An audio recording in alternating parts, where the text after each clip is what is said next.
Quando eu era criança, eu cresci assistindo TV e eu era fã das dançarinas. Eu queria ser igual a elas, as dançarinas de bandas de axé, dançarinas de programa de TV, dançarinas de banda. Meu pai trabalhava em banda tocando, e quando a gente acompanhava alguma festa que ele fazia, eu sempre gostava de ficar olhando as dançarinas das bandas de forró. E eu admirava elas e parecia que aquele era o exemplo de mulher, aquela era a mulher que eu queria ser. Eu pensava assim, que quando eu crescesse, eu queria ser igual a elas, eu queria ser dançarina, eu queria ser a morena do tchan. Eu não perdia um programa de TV que passasse o El Chan. Ficava aprendendo as coreografias. E assim eu cresci pensando que isso era ter sucesso, que a fama delas, o dinheiro que elas ganhavam, eu pensava que aquilo era uma vida de sucesso. Então, por isso eu queria ser igual a elas. E eu pensava assim, que as pessoas gostavam delas e que quando elas se casassem, o marido delas não queria deixar elas porque elas eram bonitas. E eu pensava que isso era o que importava, era o corpo bonito que elas tinham. Por isso que as pessoas admiravam tanto elas. Eu queria ser igual a elas por causa disso. Eu pensava que quando eu crescesse, eu ia cuidar muito bem do meu corpo para agradar o meu marido, para que ele não ficasse olhando para outras mulheres. Os meus pais são separados. Eu pensava assim, eu vou ser uma esposa muito bonita para que o meu marido não queira me deixar, para que os meus filhos não sofram o que eu sofri com a ausência de um pai. Eu pensava assim, que a responsabilidade de segurar o marido era minha e que para segurar o marido eu precisava ser bonita igual aquelas dançarinas. Eu também pensava que eu precisava de um emprego muito bom, que eu ganhasse muito bem para que eu não dependesse financeiramente do meu marido. Porque se acontecesse um divórcio, eu não ia ficar passando necessidade. Eu digo isso por causa da minha mãe. Ela dizia muito, pra gente estudar e trabalhar, para não ficar dependendo de marido. E aí eu ficava pensando nisso, que quando eu crescesse eu queria ser bonita igual uma dançarina e queria ter um emprego muito bom, que ganhasse muito dinheiro, para não ficar dependendo do marido. E eu fui crescendo com essa ideia na cabeça, achando que o que mais importava era a beleza exterior. Só que eu comecei a perceber, era essa a ideia que eu tinha sobre felicidade. Só que eu comecei a perceber que quando eu saía, que eu me arrumava, que eu dançava nas festas e tal, sempre tinha um vazio. Tinha alguma coisa estranha, alguma coisa errada. E eu ia para as festas e eu dançava, e no final da festa eu sentia um vazio, me sentia só. Mesmo no meio de um monte de amigos, eu me sentia só. E eu percebi que a gente, as meninas, e os meninos também, a gente vai muito pra festa, a gente se enfeita pensando no outro, pensando em agradar os olhos dos outros. Tipo, vão olhar pra mim, vão me achar bonita, vão me aprovar.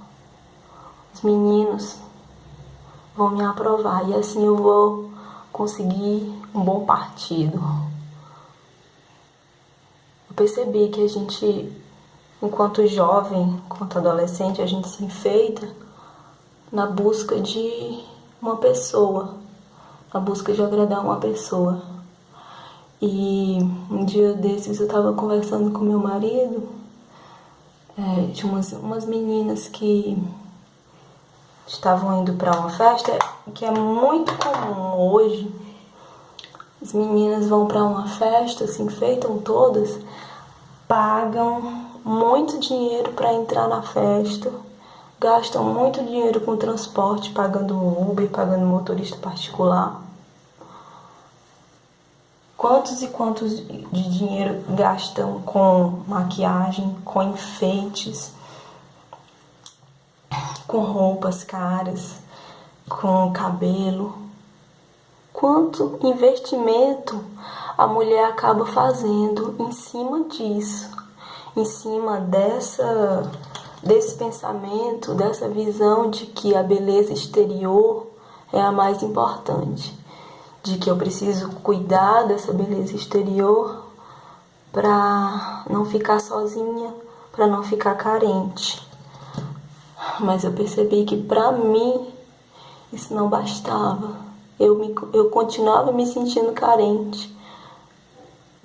Então não importava a questão do dinheiro e nem da aceitação dos outros.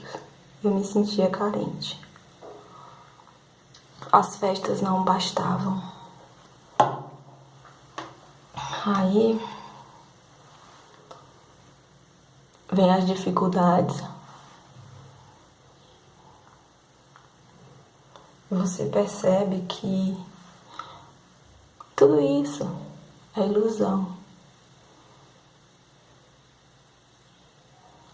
Que, na verdade, você se sente só no final da festa. É porque você está só mesmo. Aquilo ali é só um momento. A partir do momento em que você passa por alguma dificuldade, aí é que você vai ver quem realmente é seu amigo. Quem realmente se interessa por você sem se importar tanto com a sua aparência. Quem realmente conhece você e ama você de verdade. Eu percebi que quando se casa, não é possível manter essa beleza exterior todos os dias. Você não vai manter essa beleza pro resto da vida. Percebi que a gente tem períodos em que a gente engorda, tem períodos em que a gente engravida, o corpo muda, vem os filhos, que são a melhor coisa da vida, do casamento. E o corpo muda e a barriga cresce, a barriga fica flácida. E tudo muda em você. Você vai mudando, tanto o corpo exterior quanto o interior. E você não consegue manter esse padrão de beleza todos os dias. E aí eu percebi que se eu procuro uma pessoa que me aceite e que me queira por causa da aparência exterior, então nesses dias, quando a minha aparência exterior não estiverem agradando, não estiverem boas, quando eu acordar com o cabelo bagunçado, quando eu acordar sem maquiagem, como é que eu vou ser aceita? Então eu percebi que quando a gente sai em busca, né, quando as meninas vão em busca de encontrar o príncipe encantado, não é só essa beleza exterior que vai segurar esse príncipe encantado. A Bíblia fala de que a mulher ela precisa se preocupar com a beleza interior, não apenas com a beleza exterior. Ela diz pra gente não se preocupar em se enfeitar, buscando agradar o marido, se enfeitando assim. Nada adianta se a gente se enfeitar, se a nossa beleza interior, ela não... Se a gente não está cuidando da nossa beleza interior, se a gente não tem um coração amável, se o nosso coração está cheio de orgulho, se a nossa boca tá cheia de palavras perversas, de egoísmo, nada adianta você se enfeitar. Essa era eu. Quando eu achava que a beleza exterior era a que mais importava. Essa era eu. Mas algumas coisas mudaram, graças a Deus. Eu comecei a conhecer alguém que me amava independente da minha forma física. Alguém que não ia deixar de me amar quando eu engordasse. Alguém que não ia deixar de me amar quando eu simplesmente estivesse triste, sem vontade de sair, sem vontade de conversar. Eu descobri que não era esse amor superficial que mais me importava, mas um amor que não se explica, se vive. Passei por momentos difíceis, onde eu me vi sozinha e aí uma amiga me emprestou um CD. E eu comecei a ouvir esse CD. E foi aí que eu conheci um pouco sobre Jesus. Eu senti como se ele fosse uma pessoa que estivesse entrando ali no meu quarto. Um bom amigo que me consolasse naquele momento de solidão, de tristeza, de dificuldade. Como se ele fosse um bom amigo que estivesse entrando ali no meu quarto, que estivesse me consolando, que estivesse me chamando para conversar. E a partir daquele CD, que foi um CD do Diante do Trono, foi tipo assim, o convite para eu ir para uma igreja. Eu me interessei de ir para uma igreja, comecei a conhecer um pouco sobre a Bíblia e um pouco sobre Jesus. E as coisas em mim foram mudando. E eu comecei a enxergar o meu lado interior que eu pensava que enxergava e não enxergava. E aí eu comecei a perceber que a gente vive muito guiada pelo que os outros pensam sobre a gente. E que o medo de não ser aceita, o medo de ficar feio, esse medo é o que faz com que a gente se preocupe tanto com a aparência. Por que a gente não tem coragem de sair sem maquiagem? Por que muitas pessoas não têm coragem de sair sem maquiagem? Com medo por se sentir feio, sei lá. Medo de não ser aceito.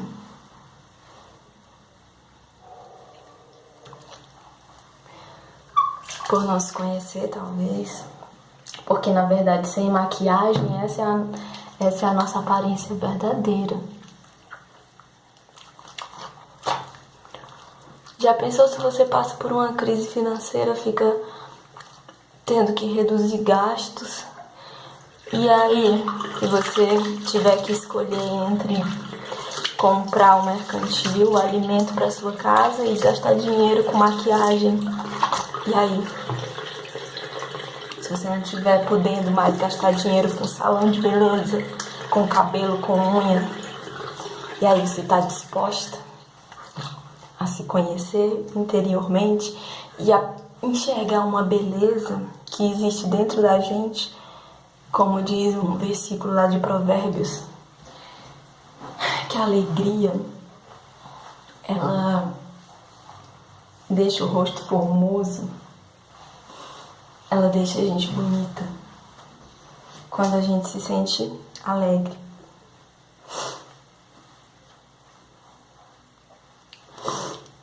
E aí eu descobri que vale mais, que não se segura um marido simplesmente com a beleza exterior. Se fosse por isso, as mulheres mais bonitas do mundo não se separariam. Eu digo isso assim, não tô colocando a culpa, a responsabilidade nelas, né? Mas eu tô querendo dizer que não é assim que as coisas funcionam. Que um casamento não se sustenta de um lado só, mas dos dois. E que a beleza interior é a que mais importa nos relacionamentos. Nos relacionamentos tanto de casamento como de amigos. Se a gente parar para pensar na nossa família, nos nossos pais, eles nos amam e eles não vão deixar de nos amar, eles nos conhecem de verdade. A gente não precisa se enfeitar toda para que eles nos amem. A gente não precisa se enfeitar toda para que o marido nos ame, mas a gente precisa cuidar da nossa beleza interior. E aí eu percebi que não é esse tipo de sacrifício de você passar horas no espelho, se arrumando, ou então horas numa academia, se sacrificando com alimentação para poder buscar uma beleza que venha agradar os olhos dos homens. Mas que a gente possa fazer sacrifícios por amor. Que tipo de sacrifício? Sacrifício de se calar quando for insultado, ao invés de responder o insulto. Esse tipo de sacrifício. Sacrifício de entender o outro, de se colocar no lugar do outro. E mesmo que esse outro lhe trate mal, lhe humilhe, você não repetir isso, porque simplesmente você é diferente. E aí, existem uns versículos que eu estava lendo hoje, que diz que quando você segue o Evangelho, quando você segue a Bíblia, a mulher que segue a Bíblia, Pedro fala para essas mulheres que quando você conhece a palavra, quer viver a palavra, mas o seu marido, ele não conhece a palavra, ou simplesmente ele não crê, ele não quer seguir o que a Bíblia diz, ele não crê. Muitas vezes a gente quer ficar falando sobre a palavra e Pedro diz que não é assim, que a gente vai, que não é só assim que se prega, né, que se ensina sobre o Evangelho de Jesus. Existem aquelas pessoas que creem na mensagem de Jesus simplesmente por ouvirem essa mensagem, por ouvirem uma pregação, uma explicação sobre a Bíblia. Mas existem aquelas pessoas que não creem só de ouvir, que elas precisam ver. Então, dentro de casa, a gente precisa pregar em ação, pregar na prática, para o nosso marido, para os nossos filhos. Não simplesmente ficar citando a Bíblia para tudo, dando conselhos, mas que o nosso modo de agir possa mostrar essa palavra, esse Evangelho. Então, quando ele fala no primeiro versículo do capítulo 3, é a primeira de Pedro, assim também você, esposa, deve obedecer ao seu marido, a fim de que, se ele não crê na mensagem de Deus, se ele não crê em ouvir a mensagem, ele seja levado a crer pelo modo de você agir. Então, ele vem a crer a partir do momento em que ele vê você mudando, que ele vê você agindo de uma forma diferente. E isso não acontece em um dia, isso acontece no dia a dia, porque dia a dia, a gente vai conhecendo mais o outro. Não será preciso dizer nada, porque ele verá como a conduta de você é honesta e respeitosa. Não procure ficar bonita usando enfeites, penteados exagerados. É que ele diz não procure, ele não está dizendo não se enfeite.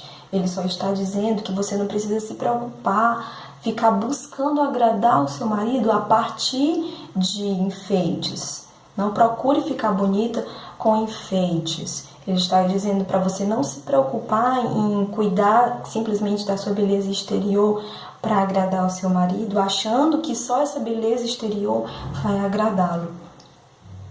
Não procure ficar bonita usando enfeites, penteados exagerados, joias ou vestidos caros.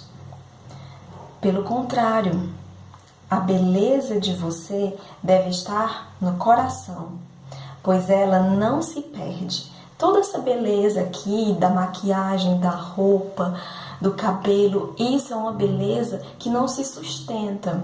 A maquiagem, ela vai sair com a água. O cabelo, ele vai se desmontar também com a água. As roupas, elas vão se desgastar. Então, essa beleza não é a beleza que é principal, que é fundamental, porque essa é uma beleza passageira. Então, seu marido vai olhar para você com o tempo e vai dizer: cadê aquela moça bonita, aquela que eu conheci quando eu me casei? Cadê aquela mulher com quem eu me casei? Essa mulher vai mudar, essa mulher vai envelhecer, vai criar rugas, vai ganhar umas gordurinhas. Então, essa beleza exterior, ela passa, mas a beleza interior, ela permanece. Ela se aperfeiçoa. Olha só. Pelo contrário, a beleza de você deve estar no coração, pois ela não se perde. Ela é a beleza de um espírito calmo e delicado.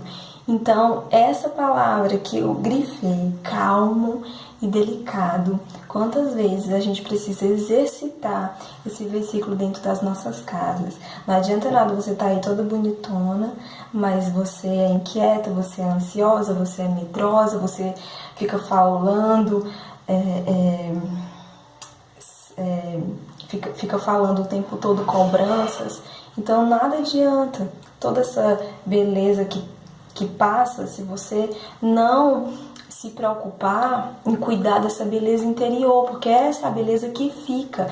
Essa mulher aqui, calma, delicada, que tem muito valor para Deus. Essa beleza tem muito valor para Deus. Essa beleza, ela não passa. Seu marido vai olhar dentro dos seus olhos com o passar do tempo e ele vai reconhecer essa mulher. Porque era assim que costumavam se enfeitar as mulheres do passado, as mulheres que eram dedicadas a Deus e que punham a sua esperança nele. Então não ponha a sua esperança nessa beleza passageira, não ponha a sua esperança de ganhar elogios por causa de uma roupa bonita, extravagante, uma roupa cara. Não coloque sua esperança em ganhar elogios, em agradar por causa da maquiagem do cabelo, mas ponha a sua esperança em Deus, porque Ele é maravilhoso para nos abençoar em tudo e Ele não nos frustra. Então, essa beleza passageira, ela se acaba, mas se a gente coloca a nossa esperança em Deus e busca essa beleza interior, ela permanece. Elas creram, elas eram obedientes ao seu marido. Sara foi assim, ela obedecia a Abraão e o chamava de meu senhor. Você será agora sua filha se praticar o bem e não tiver medo de nada. Quando a gente pratica o bem, a gente precisa praticar o bem não simplesmente fazendo caridade ou sendo boa com as pessoas de fora, mas praticar o bem dentro de casa no dia a dia. As pessoas que a gente ama, as pessoas que estão mais próximas da gente, que convivem com a gente, essas são as pessoas que nós mais devemos amar. Então, essas são as pessoas que nós mais devemos praticar o bem. Porque muitas vezes é fácil você ser bom, você ser gentil, você ser educado com uma pessoa de fora porque você não tem convivência. É apenas um momento do seu dia ali que você está sendo bom. Mas ser bom de verdade é você ser delicada, é você ser calma, é você ser respeitosa, é você ser humilde dentro de casa, com as pessoas que mais te conhecem, com o marido, com os filhos, com o pai, com a mãe, com irmãos. Praticar o bem Não simplesmente com as pessoas de fora, mas também com essas pessoas que convivem no dia a dia com a gente.